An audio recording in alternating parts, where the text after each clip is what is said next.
Monitoring your thoughts and emotions. You know by now, we live 95% from the subconscious and 5% from the conscious mind.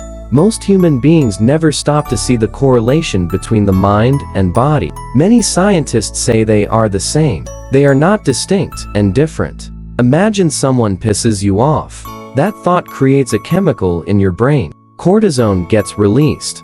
Stress chemicals get released. Over 1900 chemicals get released. You are now in an emotional state of anger. This anger gets stored in your body. Many scientists say that cancer is created by angry cells. Most of the time we have automatic tapes from the past in any given situation. Because we are reactive beings.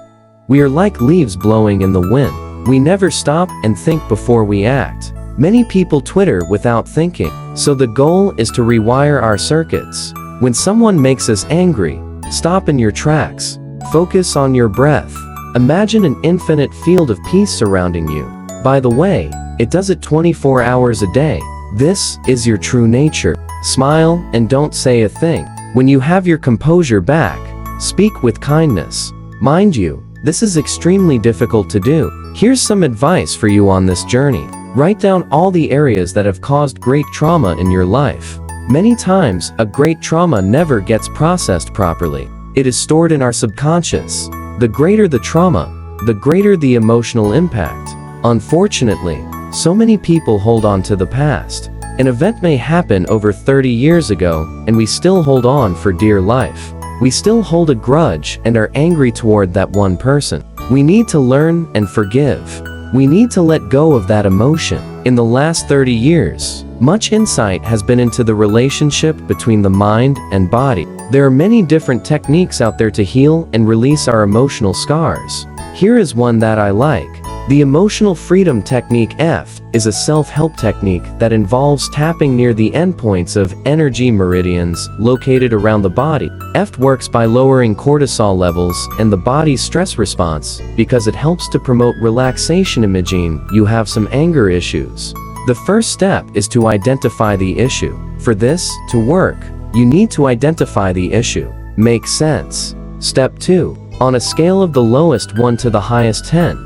What is intensity? What is the intensity of your emotional or physical pain? Step 3. In this step, one acknowledges the issue and accepts yourself despite the problem. We are going to use anger as our problem. The common setup phrase is, even though I have this problem, I deeply and completely accept myself. The common setup phrase is, even though I have this anger issue, I deeply and completely accept myself. Step 4. This is the tapping phase. Begin by tapping the karate chop point while simultaneously reciting your setup phrase. You may do this for around 30 seconds to 1 minute. Concentrate on your breath as you do this. The calmer you get, the better results you will have. Karate chop small intestine meridian. For each one of these meridian points, you use a reminder phrase. Suppose you have an anger issue. You then would recite in your mind anger while tapping at these points below. Tap for around 30 seconds at each meridian point. Eyebrow bladder meridian, side of the eye, gallbladder meridian under the eye, stomach meridian under the nose. Governing vessel, chin, central vessel, beginning of the collarbone, kidney meridian under the arm, spleen meridian, top of head, governing vessel. When you are finished, rate the intensity level. Let's say that your initial rate was a 9. Your rate is now at a 5. Repeat this process until you have reached 0. Mind you, some problems will take time to reach a 0. The greater you take total responsibility for your thoughts and actions, the greater results you will have.